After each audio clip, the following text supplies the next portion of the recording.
people have been saying, Papa Gut, listen, you know, you're such a handsome guy.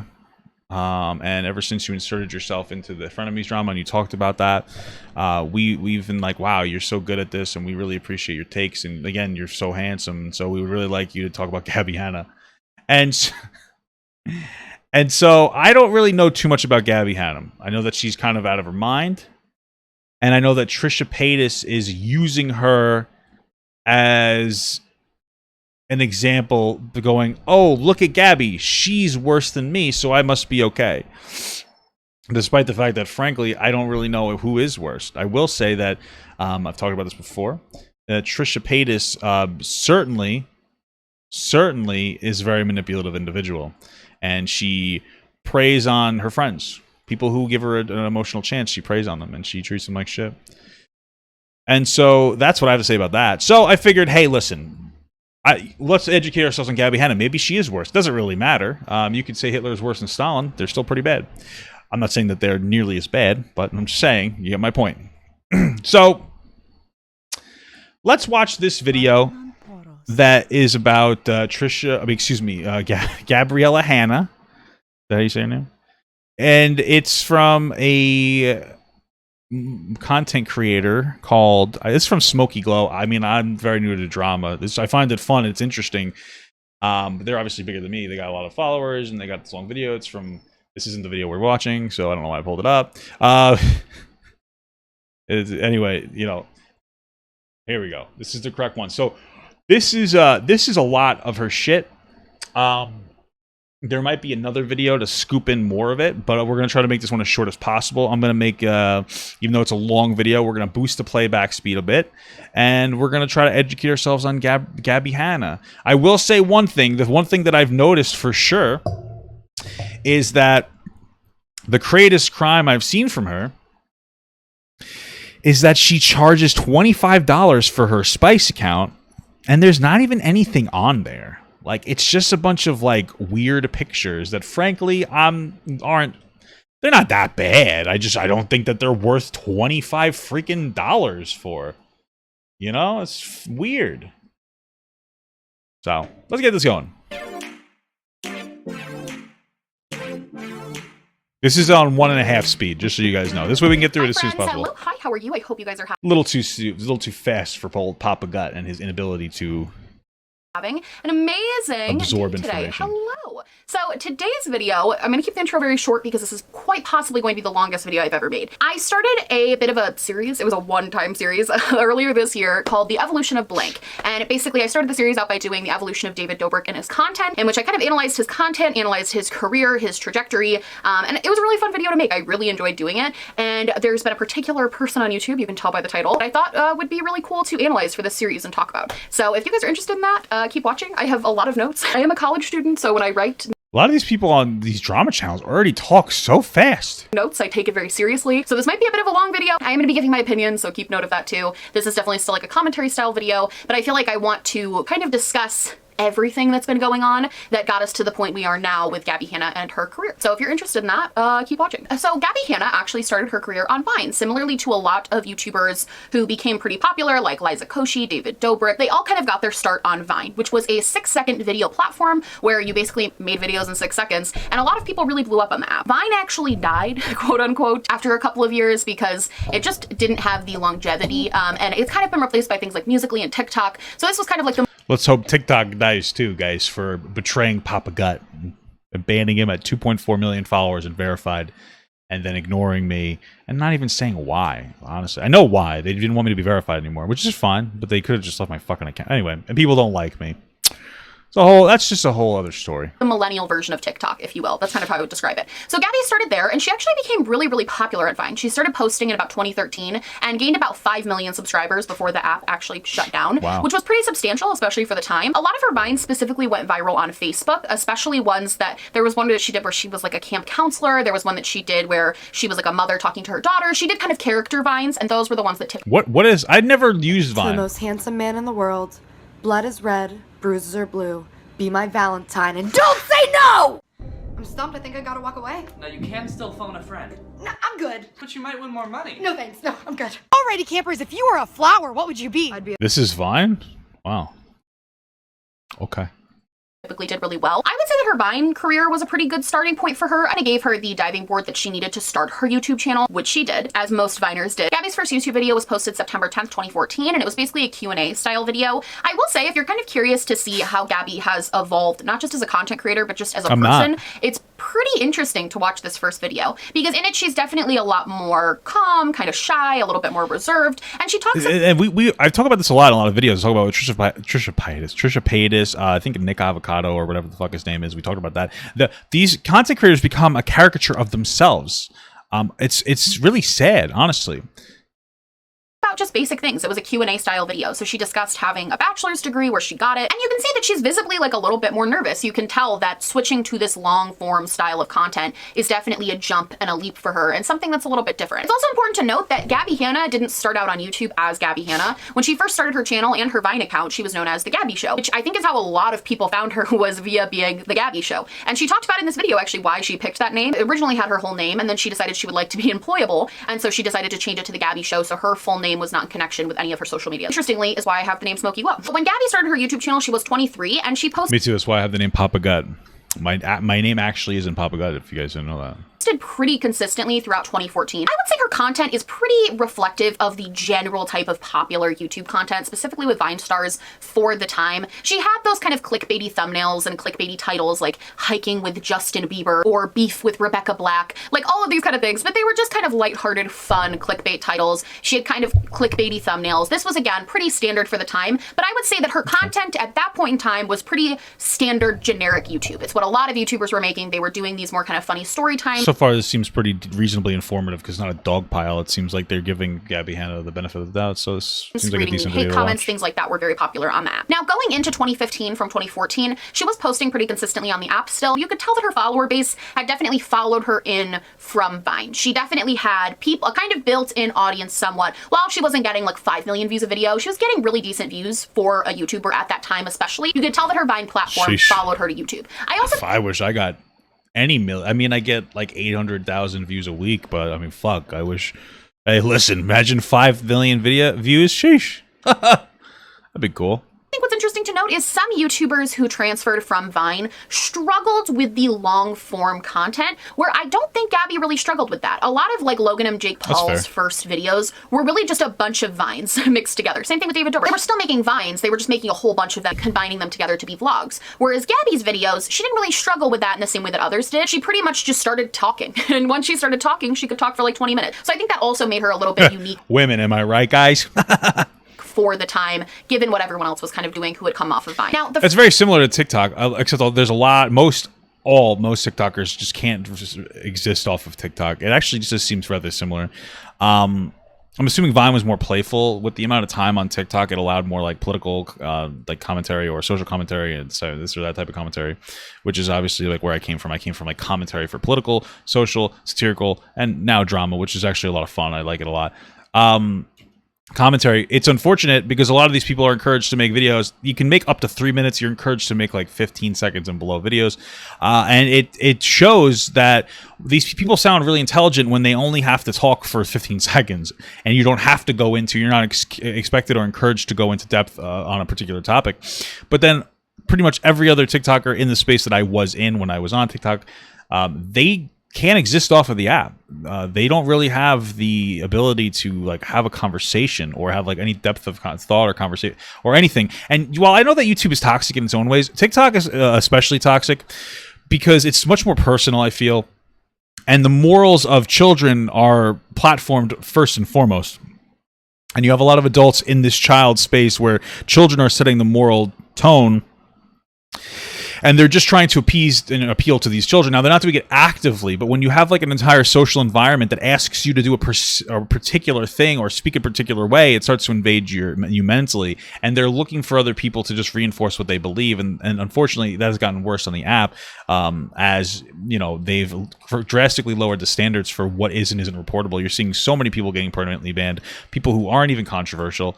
Not even just me, but like other content creators that don't even speak about controversial issues having videos videos taken down because somebody might feel slightly uncomfortable. I was talking to another TikToker. He has 3 million followers. I'm not going to say who it is, but he was talking about how he made videos where he like fake punched things, and that was removed for community guidelines violations, because it's not really, the guidelines are there, but it's more about the enforcement of those guidelines, and that's a social thing.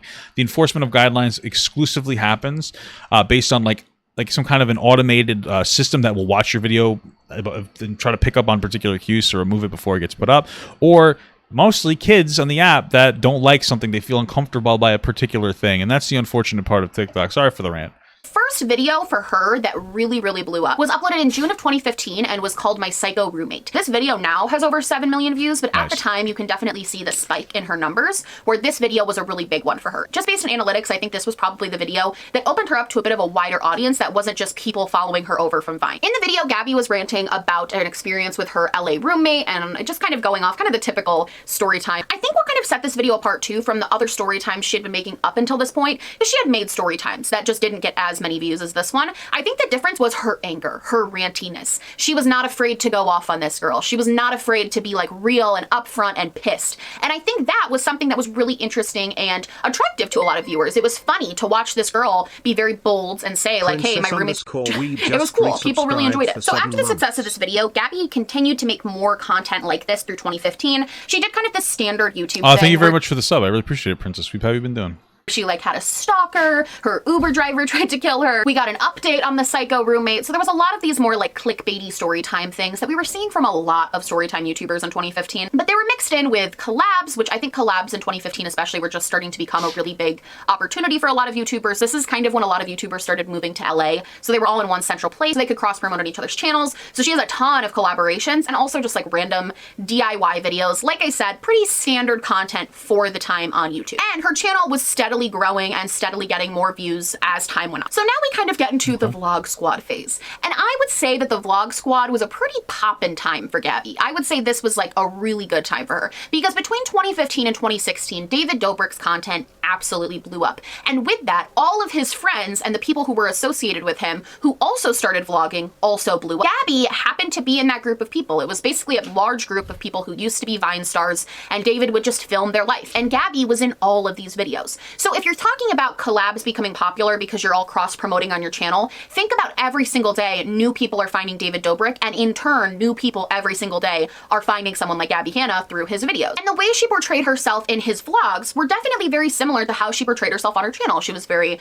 like loud, she was very outgoing, she was very like out there, like, the Gabbie show. Like that was kind of her whole thing. So it wasn't like she was putting on a persona for the vlogs to the outside perspective, because it was similar to how she would act in her main channel videos. I also think 2016 was an interesting year because there was definitely a shift for a lot of these Vine stars, where Vine was kind of starting to die in 2015, late 2015, and then by 2016 it was really starting to die. So I think you can see a definite content shift in not just Gabbie's content, but pretty much all Vine stars, where suddenly they really started to take YouTube a lot more seriously. They really put a lot of focus into growing their platform on YouTube and putting a lot of work into their YouTube content, and that was because Vine was dying. There wasn't as much money in it, there wasn't as much, fame. There was more money and opportunity in YouTube, so they put their shift in YouTube. And Vine actually ended up completely... Apparently she was the butt of the joke in David's videos. That's what somebody told me. Like going kaput in December of 2016. So that was probably a smart move on their part. But you can definitely see her content become a lot more YouTube focused, where she was working at it, but you could tell she wasn't putting like 100%, whereas now it was like 100% full steam ahead YouTube train. In 2016, Gabbie also had her first sort of scandal, you could call it, which was actually a joke stealing scandal. So basically a YouTuber made a video about her in which they accused her of stealing some tweets and also stealing a bit from Louis CK, which that does not age well. Gabbie does address this, and she does talk. Certainly doesn't. Who else did that? I forget that one guy's name. I didn't particularly care for him, but okay.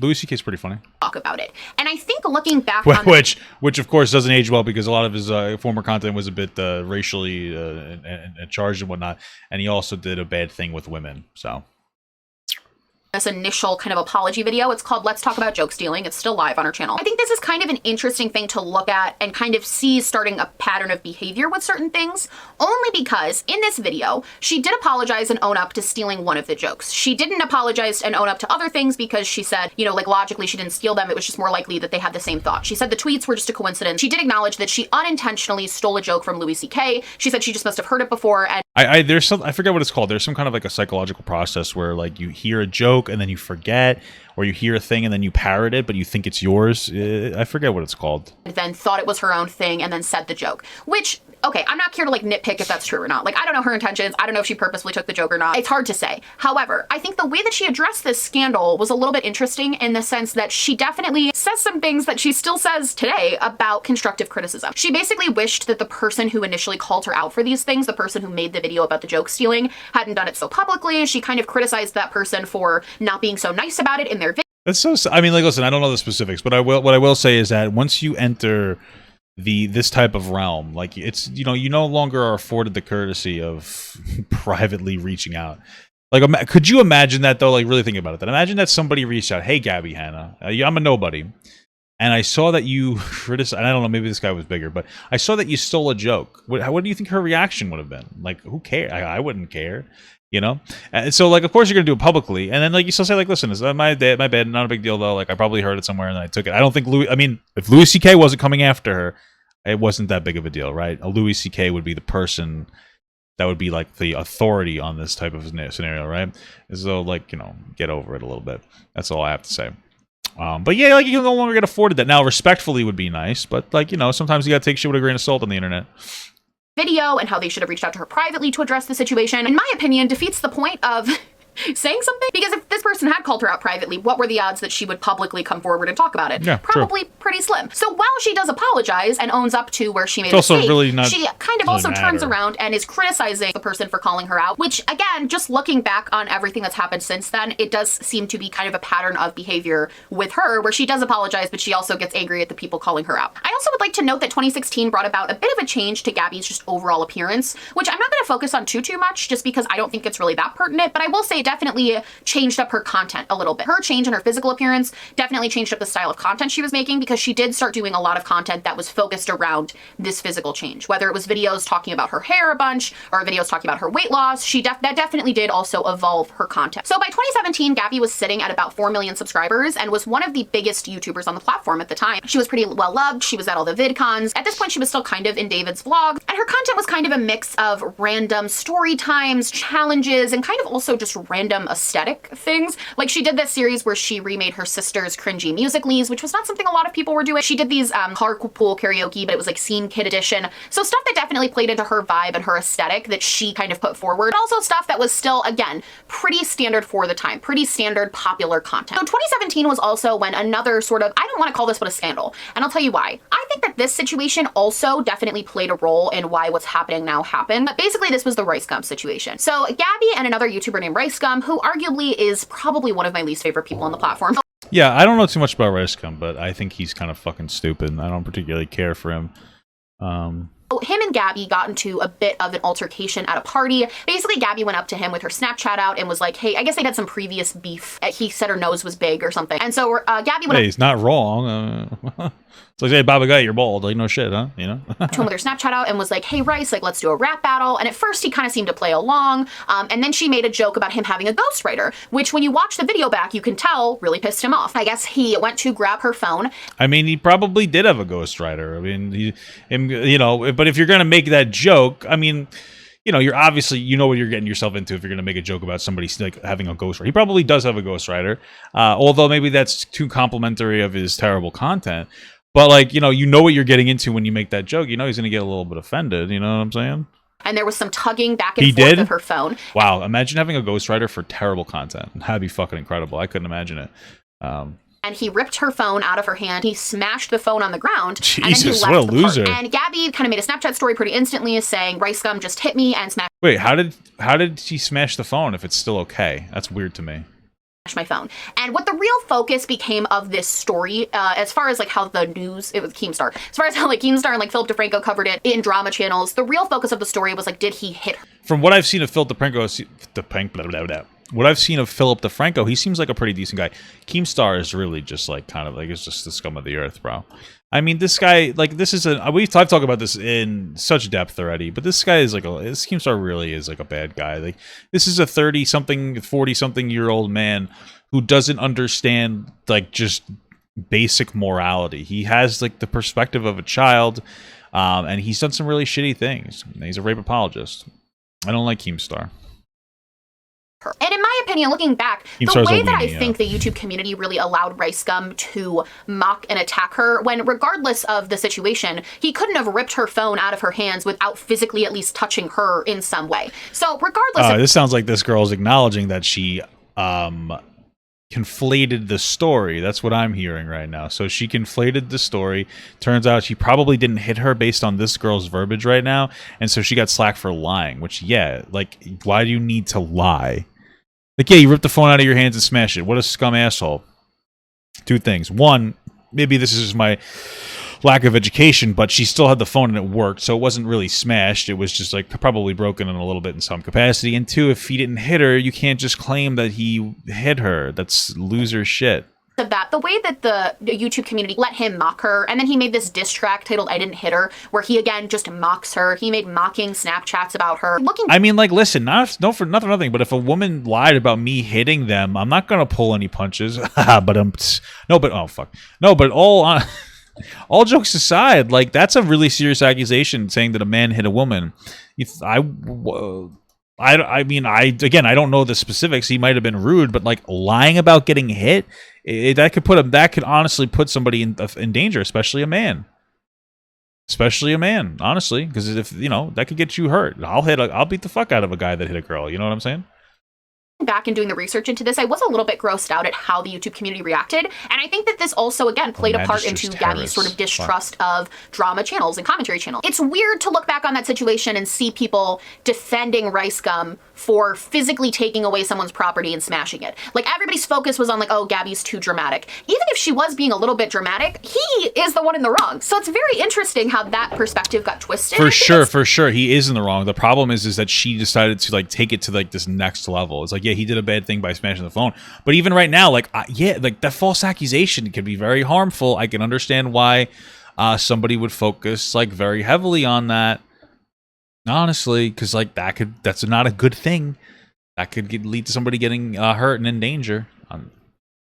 Set a weird precedent of people really, especially like Rice Gum, fans and people on that side of the internet. It set a weird precedent of people really almost liking to pick on Gabbie. Look, knowing what's, like, about to happen and looking back on this situation, it does almost feel like somewhat of a pivotal moment, because in reality, she really didn't do anything to deserve that happening to her, and she still didn't really get a lot of support and got, like, a ton of hate from people around the YouTube community. I think this situation kind of made Gabbie a little bit more defensive in general, because while the joke stealing thing was kind of a big deal, this was, like, a big deal. Like, two major— I don't think that joke stealing is, like, that big of a deal.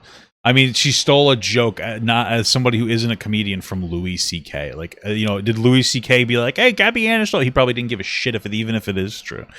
But, like, saying that somebody hit you when they didn't, that's kind of a big deal to me. YouTubers got in a possible physical altercation. This was a massive deal, and she didn't get the support that even I feel she probably deserved. So looking back, I can kind of see this as a pivotal moment where it made her a little bit more defensive of things. Because in this situation, I really can't see what she did wrong, other than possibly exaggerate, but I am inclined to believe her. And when she explained it, it made perfect sense. Like, in her multiple videos explaining it, everything she said added up and made perfect sense. So I think in the future— I just want to say, like, I'm watching this as my video. My video on this was my educational content, and the reason that I don't think Rice Gum hit her is based on— I've never heard of this story before, or maybe I have, like, once a long time ago, like, briefly, but based on what she's saying, the way she's saying it, it seems to be in a way that's like, I can't say that Rice Gum hit her because that would be a lie. You notice when people use particular verbiage in order to, like, protect themselves, they're like, and she's used it constantly. She constantly say, well, I think maybe she was exaggerating, maybe she was this, maybe she was that, and didn't explicitly say, like, oh, he hit her, just suggesting he might have hit her. That's where I believe, like, okay, he probably didn't hit her. He probably is a piece of shit scumbag that took her phone out of her hand. Absolutely. But the fact that she embellished the story does open her up to criticism. And I think that it does show a lack of, like, wantingness for her to take accountability when you gloss over that, especially where, like, that could be a big deal. Again, I know I'm reinforcing it, but, like, you should, like, if he did hit her, there's a lot of— I would have hit him. You know what I mean? And I think that, like, there's a lot of things that you can do. They can open somebody up to a lot of harm. Like, falsely labeling somebody a child predator would open them up to getting the fuck beaten out of them. Same thing with being a woman beater, open up to getting the fuck beaten out of them. This did make her on the defense when she was called out for things. And I don't think that's an excuse for a lot of what's to come, but I do think it's very interesting to look at. In 2017, Gabbie also announced that she was going to be starting to put out music. And this was kind of a time when a lot of other YouTubers were putting out music. A lot of YouTubers were putting out like rap music. A lot of diss tracks were being made. It was kind of a time when YouTube music getting, made fun of a little bit. It was a little bit cringy for YouTubers to be posting this type of content. But Gabbie announced that she was going to be doing like singing. It wasn't going to be rapping like a lot of other YouTubers. And she promoted her first song. She did this by using her very famous group of friends. And in a way, that was a genius marketing tactic. The way that she announced the song was incredibly smart because she had Liza Koshy in the thumbnail, who's like one of the biggest freaking YouTubers ever. She's literally transcended YouTube. I'd love to make a video about her whole thing because it's nuts. But she had a video of Liza Koshy in the thumbnail. It got like tons and tons of views, and everybody heard little snippets of this song, and all of her friends were hyping it up, her very famous friends who also had very large followings. So, and that was a genius way to promote it. So her first video out loud, I think the music video got about 15 million views, which is really, really good. I will say that as far as Gabbie's music goes, the first song out loud, it was a fine song. I think Gabbie does get a lot of hate on her music, and I understand why. I understand that her style of music and her writing is not for everybody. I would say objectively, it's not bad music. It's kind of bad. I've heard some of it. I've heard the monster thing, right? It's not that good. That's all I have to say. Listen, if you're gonna make poopy music and you're gonna make poopy music, I mean, it's just, I don't know what to tell you, She's successful, so good for her, but it's not particularly good. People just like Gabbie Hanna, and so they support her bad music, and that's okay. In general, like this is based on all of the music she's put out. I don't think her music is bad. I actually like some of her songs. I don't think she's my point exactly. People who like Gabbie Hanna, like this girl. This is just fine. There's nothing wrong with liking Gabbie Hanna. So as far as I'm concerned, right now, it's okay. You like her, but she's still not good at music.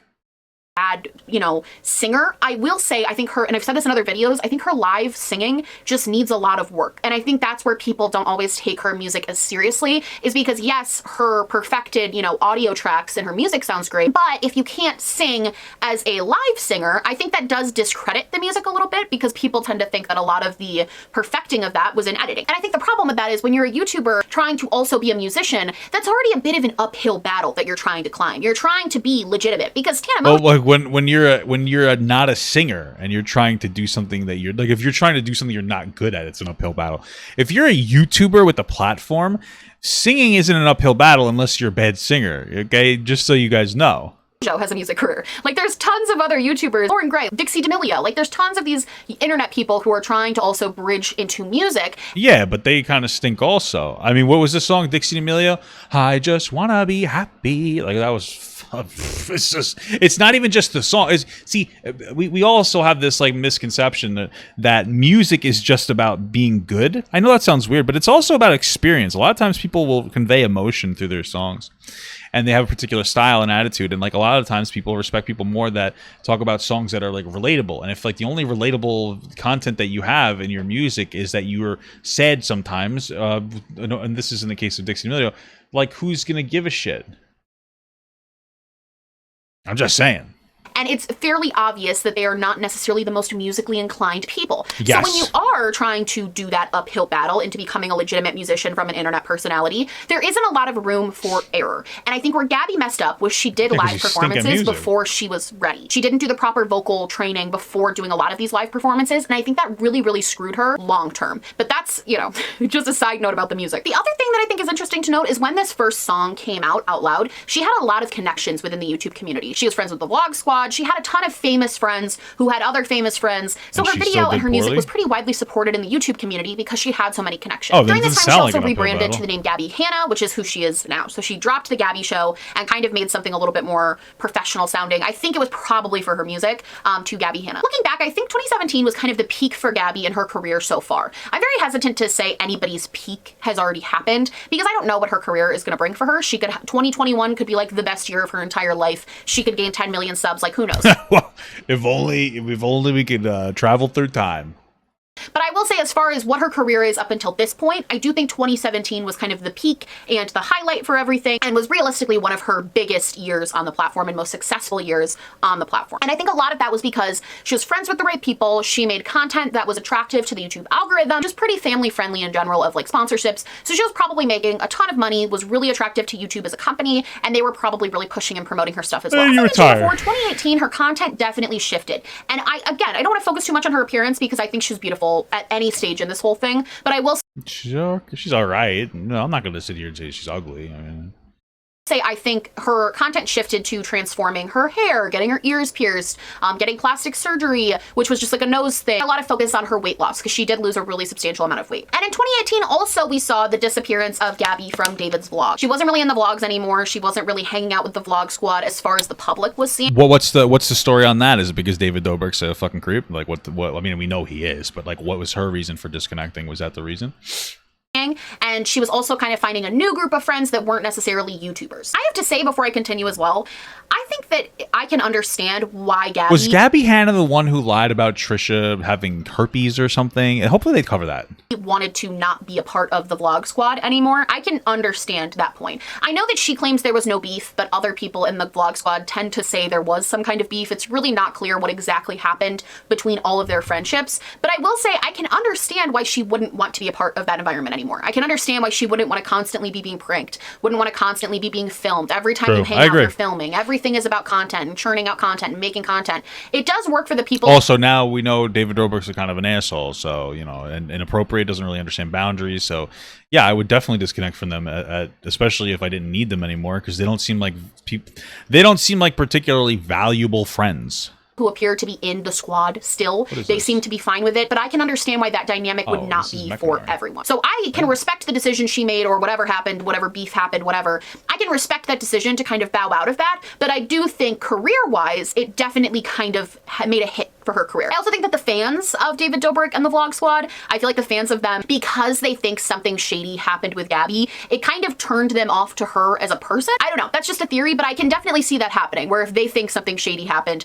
they're like, well, we're not gonna subscribe to this girl anyway. She also started posting more music. She had a song called Honestly, which actually is my favorite song by her. I think that was like one of her best music video. Everything was super good. And while that music was well received, like it wasn't made fun of by any means, she definitely was not getting the same amount of hype that she had gotten on her first release of Out Loud, which it's kind of sad. Like the Honestly era was actually better music-wise than Out Loud, but it definitely did not get the same amount of views or the same amount of hype that Out Loud had. Gabbie also during 2018 came out with this Roast Yourself Harder self-diss track, where a lot of people, I think it was a long time ago, it was like a YouTube trend, Jenna Marbles made one that's fantastic, where it's called Roast Yourself, and you basically just roasted yourself. You did like a diss track against yourself. And Gabbie kind of revisited this trend, but it had a bit of a more serious twist to it.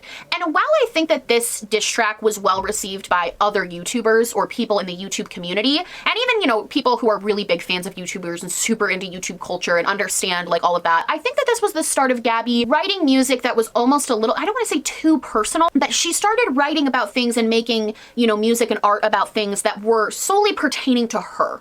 And I do think that that is a bit of a disadvantage in the current musical climate. Like as far as that roaster, she's making videos about her songs about herself. Is that what it? Why is that a criticism? Who gives a shit? If you look at it from like a perspective of I mean, I don't know the music, so it could be like nonsensical bullshit.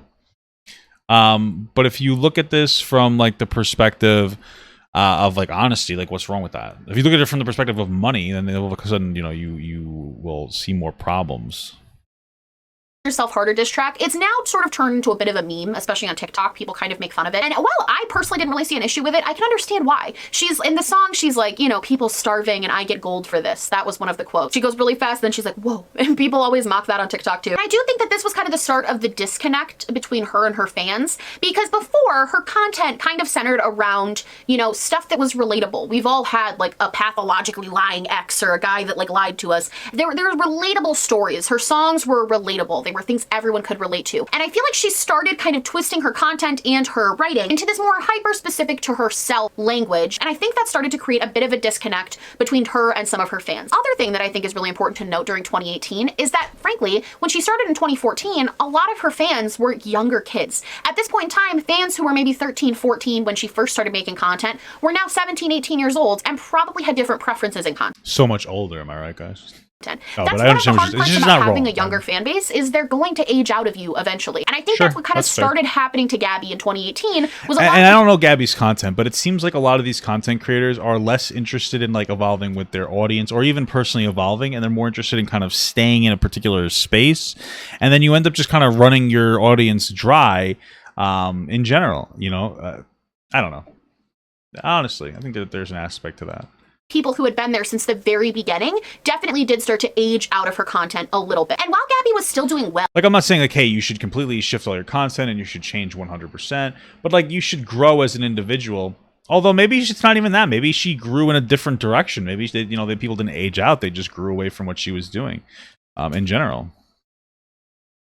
in views. Like, by no means were her views bad. She was still getting like 1 to 2 million views a video, Oh, well, that's which is really insane. great.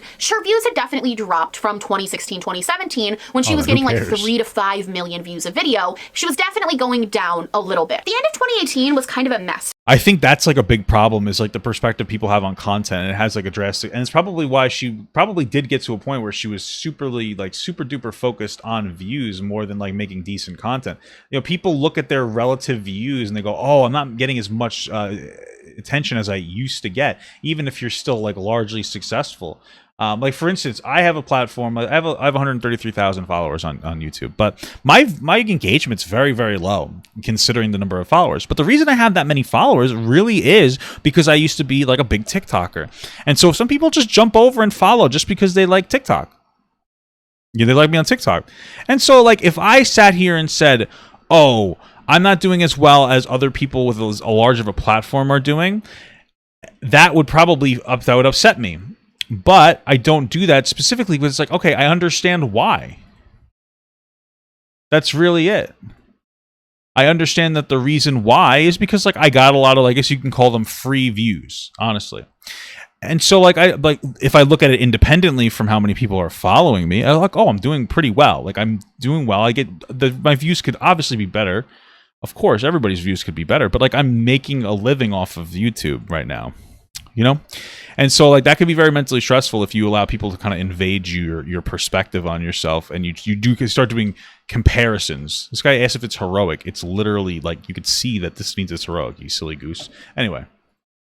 For Gabbie. A couple of things that happened that really, I feel, defined a lot of things to go forward in the next 2 years. So the first thing was the monster meme, which at the time, literally, I did not think that was a big deal. But looking back into her content, this was a really big deal for her. Like, why? This monster meme was a big deal. So basically, Gabbie had a song called Monster, and she did a Genius interview, which, if you don't know, is where you go The monster meme's good for you. It brings attention to it. Yeah, the monster meme is good for you. This is unheroic. What are these guys talking about? Like, explain the meaning behind your song, and you sing the song live. During the live performance of Monster for Genius, Gabbie had this note in the song, and while she did it, she blew out the mic, so the sound went to a secondary mic, and it sounded awful. If I'm the monster that's been here all along. And so this very... If it blew out the mic, then, you know, it probably wasn't that good. quickly. She even admitted Gabbie didn't have musical talent. So, I mean, come on, you're trying to reshape the world? Gabbie wasn't so bad. Got turned into a meme, as a lot of Genius interviews do. A lot of Genius interviews get sort of joked on because they're kind of cringy. I'm sorry. The most of them are pretty cringy. Basically, this got kind of memed, and somebody ended up making a like short form video where it was Gabbie singing that really high note, but they used that Snapchat face filter where your face gets really long. Being a meme is not necessarily the worst thing to happen to a person. I'm sure it's kind of crappy to have people using your, you know, whatever, your song as a joke, but at the same time, they usually have a life expectancy of a few weeks, and then it blows over, and then you move on. The way that Gabbie handled this meme was definitely not great. I think Gabbie wanted to almost like reclaim the meme. I think she wanted to reclaim it for herself. I think she wanted to feel like she was part of the joke, even though it was very obvious that she was not laughing along with the joke. Instead of just like joking it off, Gabbie made her Twitter profile picture a like cartoonized version of herself with her face super huge that was making fun of the meme. She made her Twitter name something along the lines of being the monster. She made merch, which got her in a whole other debacle, which I don't even know if we can get into right now about artists and who owns the rights to things, but that got her in a whole bunch of trouble. And she made like multiple videos addressing and talking about the monster meme. And even if you watch her recent videos where she's talking about, you know, her channel and her life, she brings this up quite a bit. So to a lot of people, I think this seemed very inconsequential. It's like, oh, you just got, you know, goofed, like whatever. But to her, yeah, I you think got this was goofed kind of on. serious. I think Gabbie... She took it to... It's not like... Listen, I don't think this is a bad video at all. It's very educational. But I'm having a very easy time like separating her biases from what's actually happening. But like the verbiage is just bizarre. To her, it was a big deal. No. She made it. She was thinking. She made it seem like it was a big deal when it wasn't. That's the way that you would actually present it. Gabbie Hanna was succumbing to this frustrations of the internet. Now, in Gabbie Hanna's defense, because we could all sit here and be like, yeah, not a big deal. Like it's just the way the internet works. Thing is, though, is that these are the people, Gabbie Hanna and the bunch and the like, these are the people who grew up on social media, and they're the ones, they're the social experiments. They're the reasons why we know it's not that big of a deal. We're like, oh, it's not that big of a deal. Like, who gives a shit? It's just a meme. Because they're the ones that experienced it. And so, like, she's going through the meme, and people are like, oh, it's not that big of a deal. But, like, to her, it seemed like it because, again, like, we didn't understand necessarily that, hey, it's not that big of a deal. Until this point, hadn't been in any massive dramas, really, because people didn't necessarily know her outside of, like, her community. Whereas the monster meme, whenever you get meme, it definitely turns you out to a wider audience of people. It's a good thing. Honestly, I kind of feel bad for her, because it's almost like high school. Like, you know, if somebody's bullying you, if you feed into that bullying, they're going to do it more because they're like, oh, I'm going to get a reaction out of her. She did the exact thing you're kind of not supposed to do, where it's, you give, and I think all content creators are guilty of this, but I think it was such a big scale that this is where it really screwed her up, was she fed into the bullying. She let it affect her. She let it show that it affected her. She tried overly hard to pretend like it didn't when it was obvious that it did. It made it really clear that Gabbie struggled to take jokes at her own expense. And I think looking at it from Gabbie's perspective, she just didn't appreciate that her art was being taken as a joke. She didn't appreciate that her singing was being joked about. But in the defense of everyone else on the internet, I mean, that's kind of the risk you run when you post your art and your content. Not everyone is going to be receptive to it and think that it's good. And I think what this whole meme situation showed was that she wasn't receptive to criticism. Even just joking criticism, because it's really obvious that Gabbie takes her music and her writing very, very seriously. But that's a problem, because if it's not good, why would you take it so seriously? You know, that's the problem. Is she had an inflated sense of self. She thought that her music was good because it got views. This is one of really one of the biggest problems about social media, and it is that. When you get a like on a video, you don't really know why somebody liked the video. And it's true. There are various reasons why someone might like a video. You might like it because you like it. You might also like it because in some platforms like TikTok, it saves it so you have the ability to watch it again later. You might like it because you think the person is stupid. You might like it because you think they're smart. You might think that they're funny. You might like the fact that you get to meme the shit out of them. There's 100 different reasons why you might like it. And I think the problem is that Gabbie Hanna got like an inflated sense of self because she would get likes. But that doesn't necessarily mean they like you. You know, it's just a like on a video. They liked the video for some reason. It doesn't mean that they liked you. They might like it for 100 different reasons. And this is one of those things that we really don't talk about enough. And they give people, a lot of times people will perceive like, oh, they must like me. It's like, well, maybe they don't. Maybe they think that you're just kind of stupid or silly. Or maybe they like the meme. Or maybe they like 100 different things that it could have been. Or maybe this guy pulled like a fucking moron because he's never played in this dungeon before. So we're going to wipe. But that's cool. Regardless of if you think it's good or not, she herself takes this stuff really seriously. So she talks at length about how she wants to be known as Gabbie Hanna, the musician, and not Gabbie Hanna, the YouTuber. This is what she wants for her life and her career. So in a sense, I can understand being more defensive about your artwork and her being defensive about the Genius interview. But from an internet perspective, from purely a social media perspective, that was probably one of the worst ways she could have handled that entire situation. Had she just made like one tweet joking about it, joking it off, nobody literally would have cared. It would have been a meme for a few weeks and then it would have gone away. But because she made such a big deal about it and because she fed into it, it kind of fed the trolls and people who were using the meme even more and kind of prolonged the entire experience. I also think that because of the monster meme and because of her reaction to it, it led people to dig a little bit deeper into her live performances, which, as I've stated before, definitely did need work and still probably do need work. It was like, oh, you're just gonna blame this on a mic? Okay, let's show this live performance where you're completely off key the entire time. And that's— Hey, but listen, I know that you like Gabbie, but she sounds like she, and I've seen her, she has kind of a terrible voice. You see her TikToks when she's just like making these weird videos and she's singing, and it's so bad, and it's better than me, but I'm also don't think that I'm a good singer. And so, like, you know, it's her narrative seems to be Gabbie Hanna is a good singer. She just wasn't singing good back then, or singing well back then. Whereas the narrative is she's kind of sucks, and people are realizing it. You know.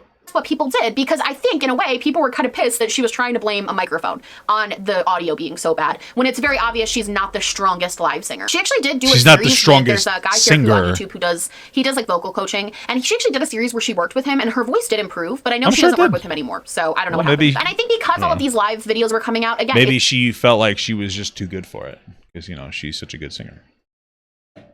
Just continued to discredit her music. And I think it's really important to note that here was that in the beginning, nobody had heard her sing live. So that first song sounded pretty good because she wasn't, off key. Her vocals sounded good. The song was okay. It had a catchy hook. But as she started performing live and as more music started coming out and as the Genius interview and all these live shows, I do think in a way it started to discredit her music a little bit. And you can see that in the views of her music video. The views on them were slowly declining every time she put out another one. None of them really reached the hype that the very first one did because over time, as she was singing live more, her music was getting more discredited. At the end of 2018 also brought up— I don't think that's really what it is. I think it more has to do, maybe people just didn't, maybe people watched her in the beginning because they thought like they liked her, and then maybe they stopped liking her. Maybe it was because of the way she interacted. Maybe she just sucks at singing and people didn't want to deal with it anymore. I don't think that it was just like this conspiracy narrative where it's like she's so good but people stopped liking her even though she got better because of it's like maybe she just wasn't that good. Maybe you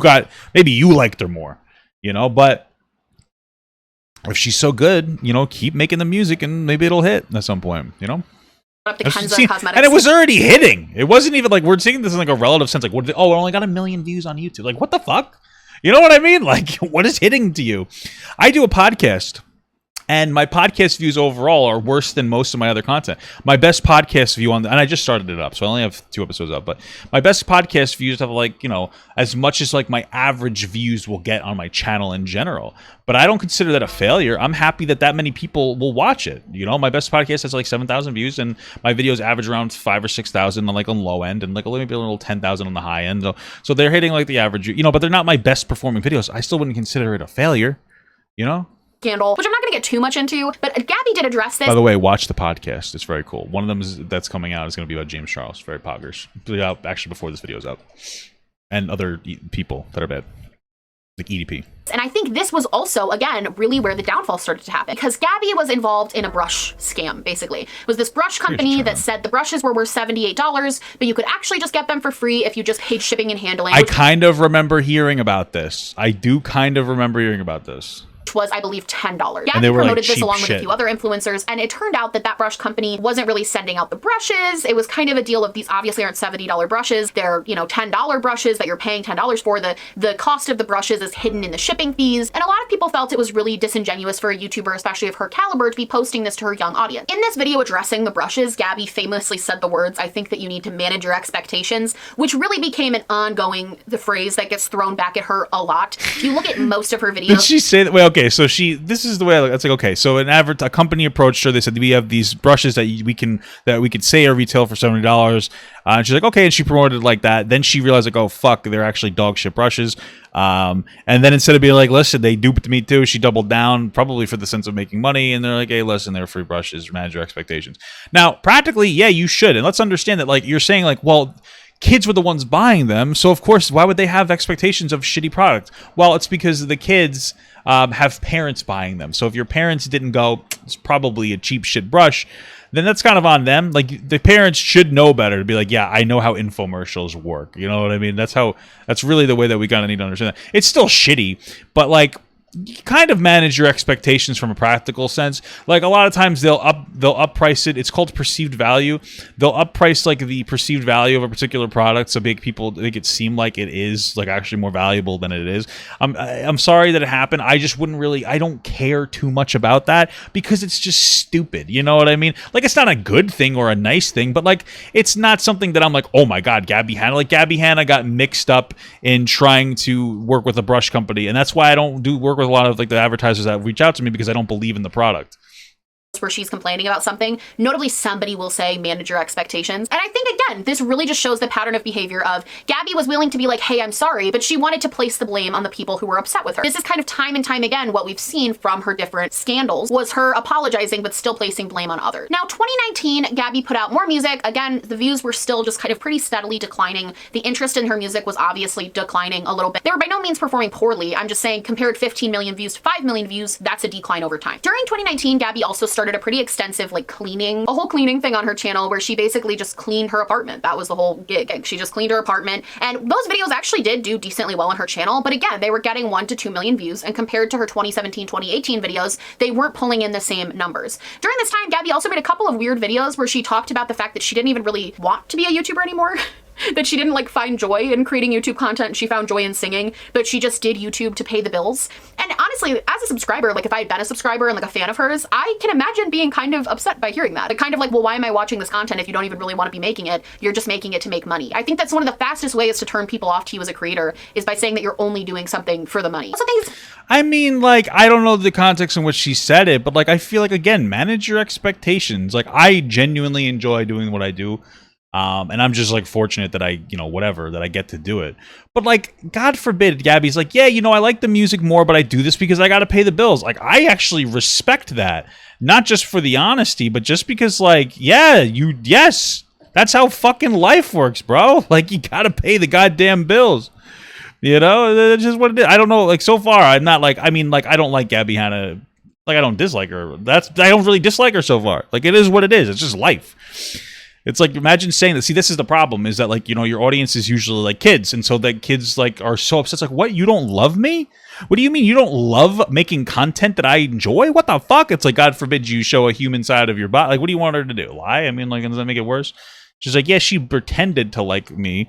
She doesn't. Like, I don't know. Important to note that this is when her videos started going from more long-form storytelling, like she would sit in one spot and have a conversation, kind of like what I'm doing, to more vlog-like content, more follow me around. My mom just texted me, and I forgot that I was supposed to help her set up her TV, and I feel like a shitty son now. While I, get my ears pierced, follow me around while I change out my air conditioning filter. That was what the content was turning into, behind the scenes of my music video. It wasn't as much sit down and tell a story or challenge videos, which is what people subscribed for in the very beginning. Wait. So now I'm getting mixed signals. The first thing she said is like, hey, I don't really enjoy the YouTube videos I make. I enjoy the music. Then she shifted her content towards things that she liked doing. Or people got upset with that. Then she started shifting her content towards the stuff that she liked doing, centralizing it around her music, regardless of whether it's good or bad, is completely irrelevant. And now the criticism is like, I don't like this content. Make other content? But she was being genuine when she said she didn't like making that type of content. It just seems like people are dogpiling Gabbie Hanna. Not incredibly shocking that she started kind of losing subscriber momentum, losing view momentum, because her content had really changed. During this time, Gabbie also bought a house, so there was also these decorating vlogs, and I think another sort of big scandal that happened in 2019 was there was a situation, and this is kind of a more delicate topic, so I'm going to tread lightly here, but there was a situation where Gabbie was trying to turn herself into an e-girl with her friend Irene, and they Googled pictures of e-girls, and one picture in an article popped up of a girl who had tragically passed away. Next to the picture. Yeah, I kind of remember that. Did she know about that? Like, it sounds like stupid idiot moment. You know what I mean? Like white woman moment. No, but it sounds like she just had like she was just being dumb and she didn't read the article, right? And she used the video. I did describe that. But Gabbie kind of just scrolled past that picture, commented about liking her t-shirt, and then scrolled past it. Basically, wait, is that it? She didn't like use it as a thumbnail? Wait, what? So that's it? She's like, oh, nice t-shirt. And people, wait, why is that a scandal? Is that it? Why would that be hey, I like your t-shirt, and didn't realize that like she had passed away? It's terrible she passed away, but like, that seems like an unreasonable expectation. I don't understand. So she saw a picture of a girl that had died, which is terrible. And then, but she didn't read the article or anything. She just looked at it and said, like, that's a nice shirt. Like, okay, that's an unfortunate set of events, but like, why are we giving Gabbie Hanna shit for that? Some of the girl's friends felt that Gabbie had exploited the girl and exploited her image and was using it for views, and they didn't feel comfortable with that. And wait, so in order to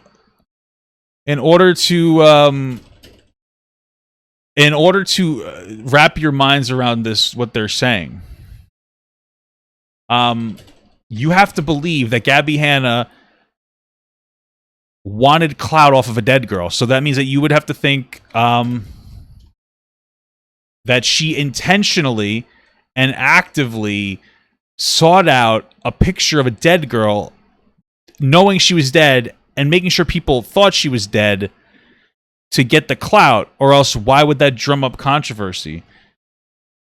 So, like, I mean, now you have to think that Gabbie Hanna is really stupid, which, I mean, like, there's no way someone would be like, yeah, let me go find a picture of a dead girl to put up on my fucking YouTube and scroll past it in like a random moment for clout.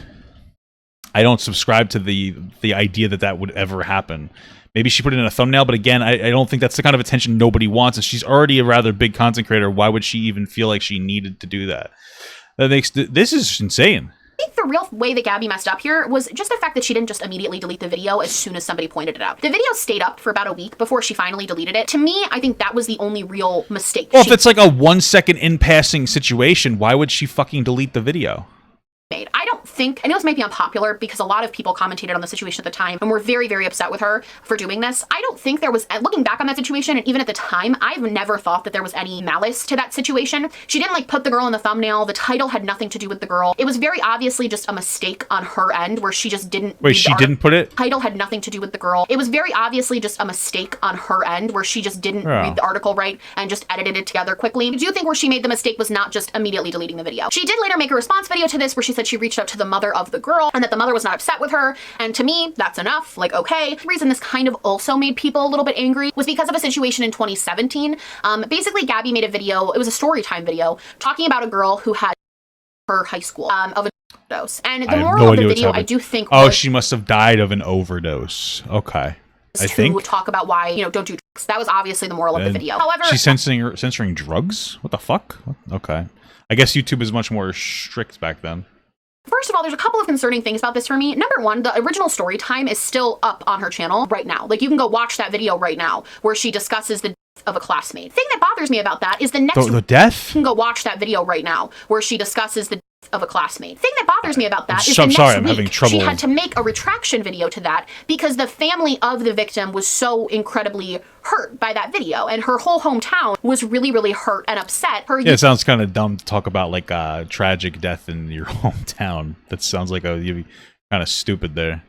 Usage of, you know, this girl's story to make a story time video. She talked about how the mother was upset at the way that Gabbie represented the young girl. It was really hurtful. And I think that's why this whole situation with this now in 2019 became a big deal, because at the time, Gabbie did address that, but those videos are still live. She's still, you know, profiting off of those videos that are talking about something that's really, really serious that she frankly didn't know that much about, that she also frankly didn't have the right to speak on. And so I think that's why when this all happened in 2019, all of that got dragged back up, and it's just this kind of never-ending cycle. But I will say, as far as basically, she just didn't pull the videos down because they were making her money when she probably should have. Okay, what an idiot. That's her fucking fault.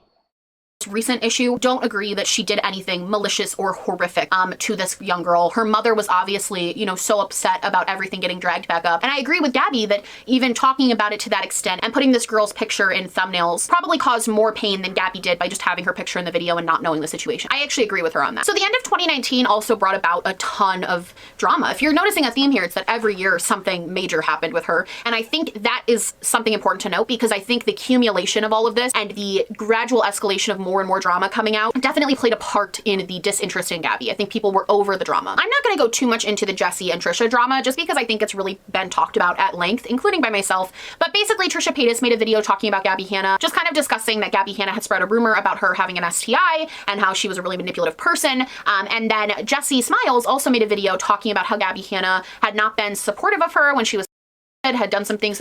Okay, so there's a lot here. I feel like we kind of glossed over a lot of this shit where we really shouldn't have.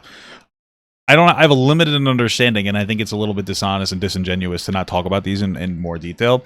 So my understanding was that, from what I understand, that Gabbie Hanna talked about, like, she had herpes, that Trisha had herpes. And privately, though. Now, that could have been malicious, but, like, listen, in my field, if somebody is like, hey, bro, listen, Papa got the girl you're dating might have herpes, I'd be like, okay, thank you. I would appreciate it. So if it was a private rumor, I don't really know that I would dogpile Gabbie Hanna for it. Because, like, I would like to know that. As far as this other situation, I don't know exactly what happened. Thank you. What's up, Ben Magnum? Sorry, I have the alerts paused. I'll unpause them later. I appreciate your donation. I really do. I'm just doing like a bit right now. But like, I'm trying to understand, like, what happened with this girl? Does somebody know what happened with this girl? Or did she invalidate her experience or something with sexual assault? Does somebody know? Anybody? Maybe somebody could tell me. Friend, and that Gabbie Hanna had been DMing with a fan, a mutual fan of both of theirs, kind of disclosing pretty private information about Jessie, like the fact that she was on medication, was sending screenshots of that Jessie and Gabbie had with this fan. It was really, really messy, and it sounds terrible. What a bitch. I mean, like, did not make Gabbie look good at all. None of it made Gabbie look good. And I think a bigger part of this whole thing was that Gabbie really didn't address this. She maybe said a couple of things on like Twitter, but she didn't make a video. She didn't address this, and for the most part, she just ignored everything that was said about her. At least at the time, in 2019, she ignored it. At the time, Gabbie came out with a music video for her song Broken Girls, which also, again, the views just kind of kept declining. But after this, you can definitely see that there was a definite decline in her views. This is when her views started going from like 1 million views a video to like 700,000 a video to like 500,000 a video. It would have been nice if like she went into more detail on that. You know.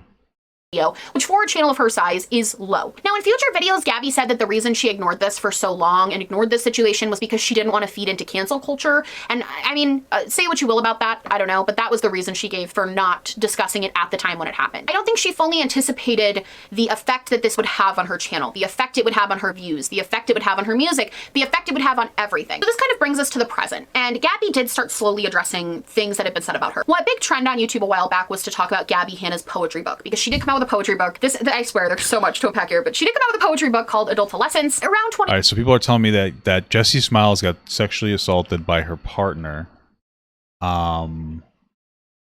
It's they said allegedly, then somebody said it's not allegedly. Okay. All right, interesting. And then like she was feeding private information about it. Okay.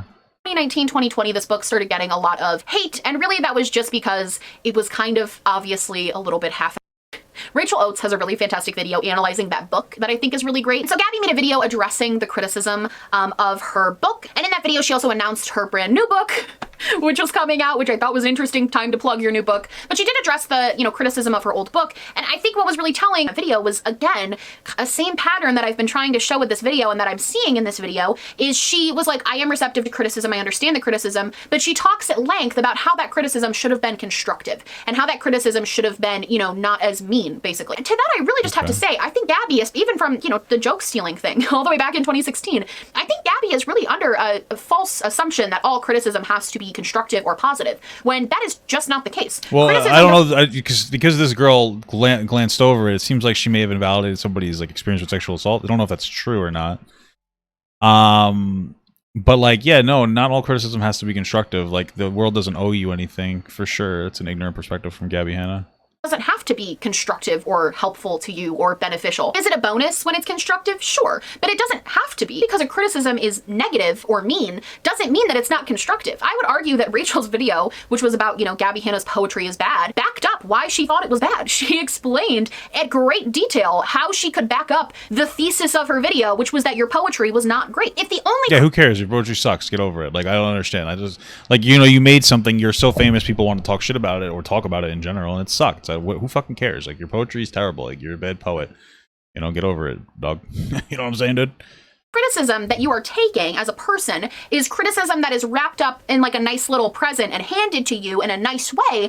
I don't know if that necessarily benefits you as a person in the long run. And I think what this kind of shows for the past 4 years of content and having her criticism obviously behind the scenes being wrapped up in a bow and presented to her, I don't think it really benefited her too much, because it's been shown time and time again from everything we just talked about that she does not take this criticism well. Whether you like it or not, criticism, whether it be warranted or unwarranted, is absolutely a major part of being an influencer. She also made a video talking about the Trisha and Jessie Smiles situation and a couple of other things that had happened. This was a very lengthy video, and I also did a response to this video, and I don't think this video was inherently bad. I think she did address some things and shed light on some things that were great, but I also think in the same breath, she, again, similarly to the past like 10 apology videos, I think she showed kind of an inability to admit where she went wrong with things. I think she showed an inability to take that criticism. I think a big problem with this was Gabbie painted her version of events with this story when it came to the Jessie Smiles and Trisha situation. She painted her version of events as the facts. This was the facts. It's literally what she says, when she doesn't really have any more evidence than Jessie or Trisha did. It's just her side of the story. It's her version of events. Where the term two sides to every story comes from. You know, Jessie gave hers, you can give yours. People can believe what they want based on those two things. It's kind of shitty that, like, we don't have the in-depth perspective on what the fuck this girl's talking about because she's too afraid to talk about it, like, out of fear of getting demonetized or something.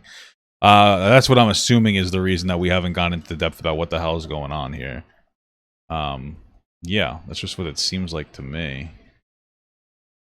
But the way that she presents hers is not, this is my side of the story, here's how it goes. It's, these are the facts, and this is where I was wronged, and everybody wronged me, and I did nothing to deserve that. And I think that attitude, not willing to take accountability and not willing to fully hold herself accountable for what happened and acting like she was the victim, I think that that turned a lot of people off to her. And this all came to a really big head when Gabbie posted her music video for her new song, Special. And I hate to keep hammering away at analytics, but if you look at the analytics purely for her music video, based on the trajectory they had been going since Out Loud, which was down, it makes sense that her music videos were getting less views. Her past two music videos before that only hit about 1.3 million views. And while I'm sure that was disappointing, the way that Gabbie handled this was really interesting. Gabbie basically said that she was upset with YouTube because she felt that they were suppressing views, not putting her video on trending, and not supporting her as a creator. Maybe it's because her videos sucked ass. Yeah, it seems like Gabbie Hanna has a fucking victim complex. She thinks that she's right about everything.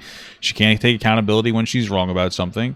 And her content, like, nobody, like, her singing sucks, and, like, people don't like her because she's been kind of a bitch, and so, like, yeah, that's why people aren't watching, and, like, get over it, bro. Alright, so Mama got Jessie was assaulted by her boyfriend while she was sleeping. Court case and everything. Curtis was charged, pleaded guilty. Hannah, who was best friends with Jessie, remained close with Curtis, and when she confronted her saying some stuff like, I'm doing nothing wrong, blah, blah, blah, she's a bad person short. Gotcha. Okay, so Gabbie Hanna's a worthless scum pile of shit. Is that what you're telling me?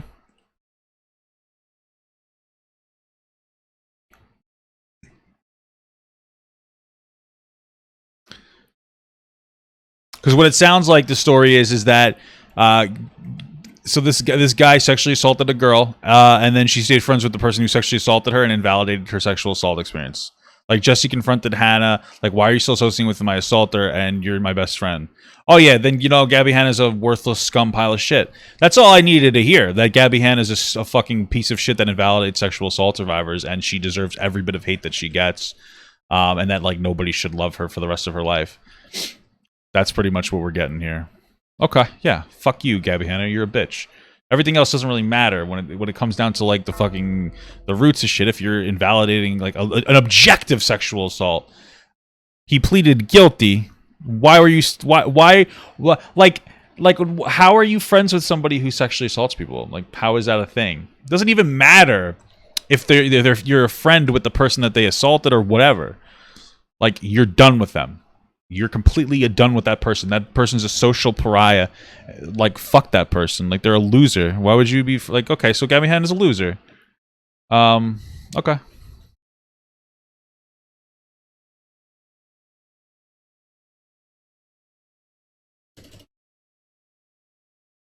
Know the validity of them, like, deleting views and stuff, but as far as not putting her on trending and not putting her music videos on trending, I will say I think this came across pretty... Why did we gloss over that? Why did we gloss over all this? I mean, like, listen, she's a tea channel, so I get it, I guess. Like, you know, you want to stay palatable, blah, blah, blah. But, like, I don't know. Why would you gloss over that? Like, I didn't... Based on what she said, I had no idea that she remained friends with a rapist. Right? That's a lot of important information. That's they're an admitted sexual assault. What the fuck? The Jessie wasn't taken serious at the time it happened. I don't even give a fuck.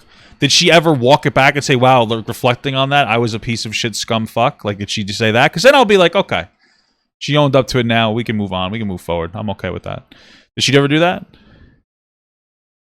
Poorly and was received really poorly. Not only is it just a little bit entitled to, like, a demand to be on the trending page, not only does that just come off kind of weird, she also made the point that she's, like, a self-funded artist and these music videos cost her a lot of money, so she should be, you know, she needs to recoup that and all of those things. And it's society only started taking just assault seriously the last year. Okay, I mean, that's fair, I suppose, but, like, upon reflection, you know, you should be like, oh yeah, this was really bad, you know?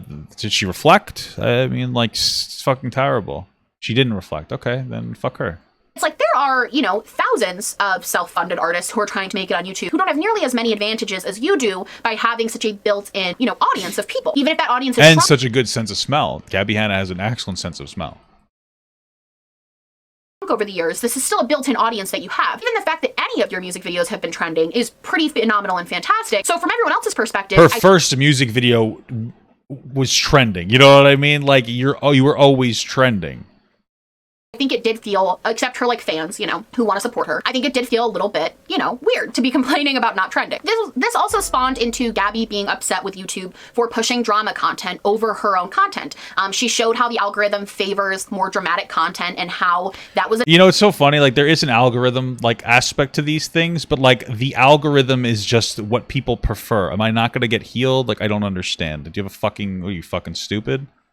Negative for her. I actually kind of understand where she's coming from with this, and I don't necessarily agree, but I understand where she's coming from. I think from Gabbie's perspective, everything that drama channels or commentary channels say about her, to her, is not true. She does not agree with the side of events that other people have put forward. So everything they say about her is untrue, and yet those videos are getting pushed to millions of people. Wait, what?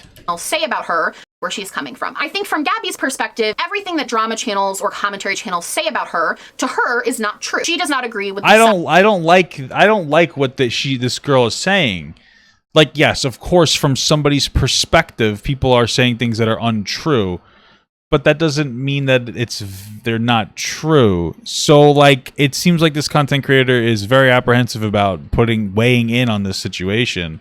Like, bro, just be like, yeah, Gabbie Hanna is a absorbed, conceited asshole, and like thinks that she can do no wrong, and has a really poor perspective on the way that things are going in her life, and that she's like a bad person for invalidating a sexual assault survivor.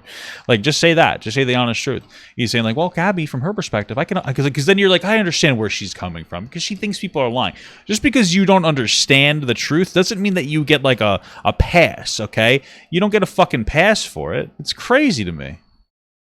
Side of events that other people have put forward. So everything they say about her is untrue, and yet those videos are getting pushed to millions of people. Some of those videos have more views than her music videos. I do need a better healer. Obviously, she's upset by that and offended by that. And this is another example of, I get where Gabbie's coming from. I Why? get why that would be frustrating, but I don't understand Fuck why Gabbie. she handled it the way that she did. Gabbie basically She's went a on bitch. Twitter for about 70. How do you not understand that she handled it the way she did? She's an asshole. She's entitled. And she's an asshole. And she handled it because of that. She's an asshole. Like, I don't. What's so difficult?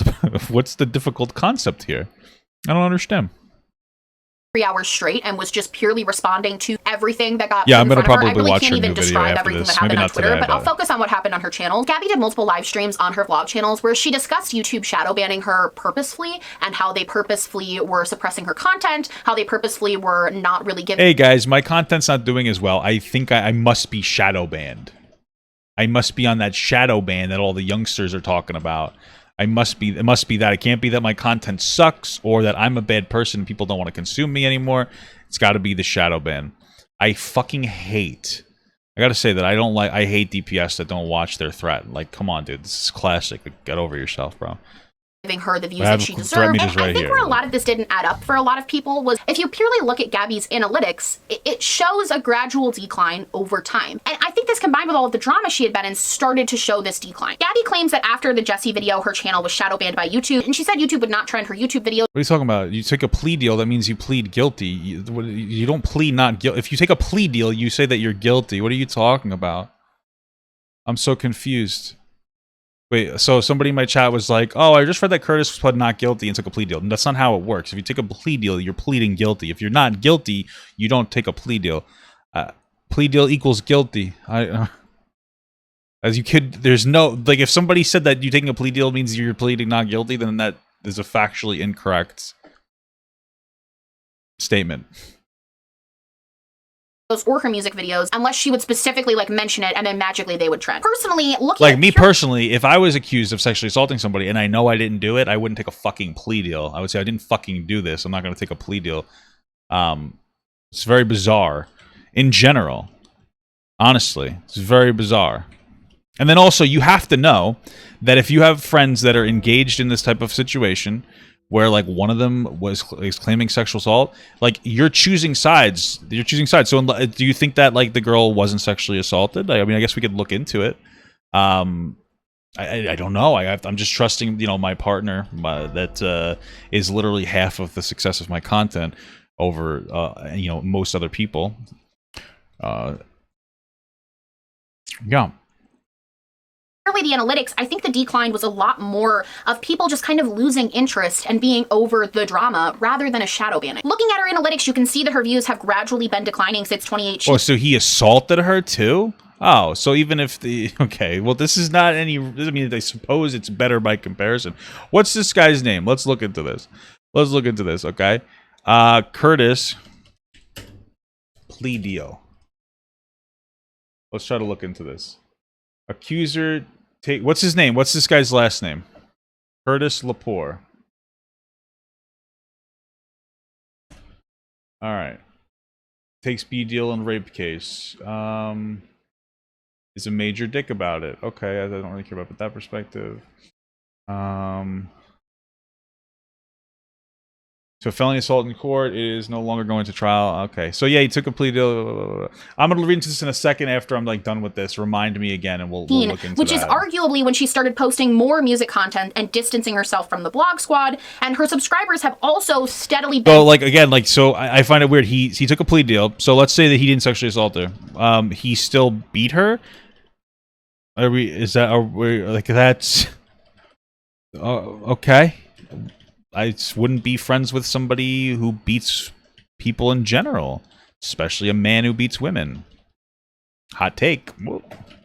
Not growing as much since 2018. The only massive jump down in subscriber lossage was when Jessie posted her video, which again is to kind of be expected when any YouTuber gets in any sort of drama like that. Gabbie's channel analytics frankly kind of look like any other YouTuber who peaked and then had their channel sort of fall off the radar like Tyler Oakley or Hanna Hart. It doesn't show actual proof of shadow banning where there's this all of a sudden massive decline, massive downward spiral. The analytics just don't support that. Gabbie does claim that she has proof that YouTube is shadow banning her and that she has actual evidence that shows that YouTube did this. And so if she comes out with that and she shows it, like, I will happily take that into consideration. But based on the public analytics that we, the public, can see, and based on all of that, it doesn't support her claims of being shadow banned. More likely what it supports is a change in content and a loss of interest. And Gabbie also, during this time, really talked about the fact that she wasn't just doing this for herself, she was doing this for other channels because other channels had to deal with things like people being unsubscribed from them, views suddenly being lower, all of these other things. And she's not wrong. I, at my size of channel, get comments all the time from people saying they were unsubscribed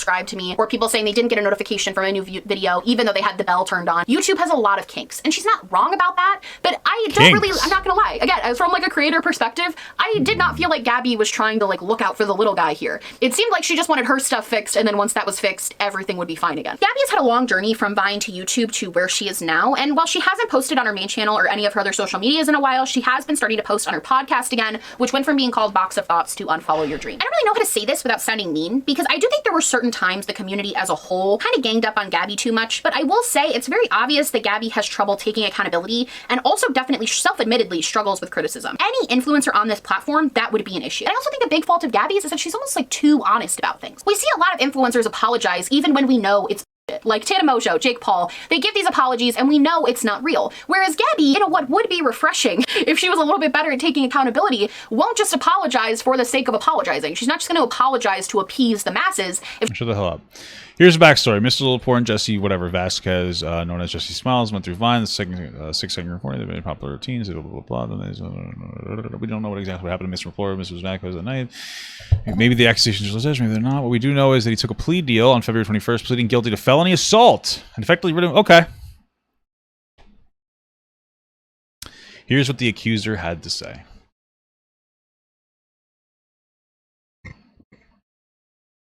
Okay, she's happy with it. Okay.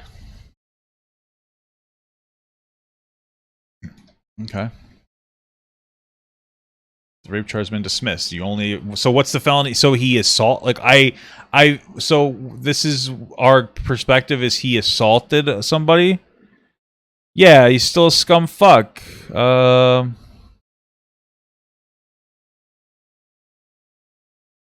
So he pled guilty to assaulting a girl. Wow.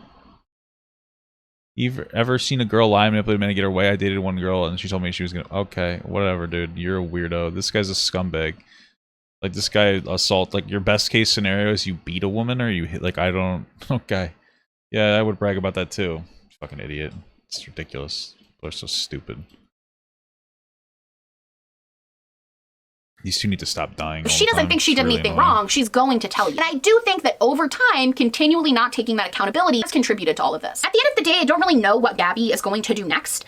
She still has a pretty large built-in audience, despite it being smaller than what it was a few years ago. She still has enough fan support and enough views consistently to make a very good amount of money on YouTube and to maybe not, self-fund a music career, but to live in a nice house and live comfortably with her boyfriend and live her life. I think that the adjustment from being one of the largest influencers on the platform to just not being that anymore is hard for anyone, and to add in all the drama she had to go through to get to this point, I can see why she's frustrated, but at the same time, I also understand why, some of her longtime subscribers and the community in general are just kind of over it. I genuinely hope that these last few months of her introspecting on herself and her channel have helped her, that she's been able to surround herself with people who understand her a little bit better, but at the same time, based on everything that's happened, I really don't know how this is going to go going forward. I don't know where her channel's going to go. It's all kind of a big question mark right now. But I think after having analyzed her content, I don't think Gabbie is this evil person. I don't think she's horrible. I think she was just ill prepared for the criticism that she would receive on the internet. And I think she does have a personality that maybe isn't best for being the most likable influencer when it comes to apologizing and stuff like that. I'm really interested to know what your guys' thoughts are. That was kind of the whole timeline and everything. If you like this video, please let me know this style of video. This was definitely a lot more time consuming, but I really enjoyed making it. So if there's anyone else or anything else you would like me to do this style of video on, please let me know. Make sure I don't normally say like the video, but I'd love to actually see if you guys liked the video.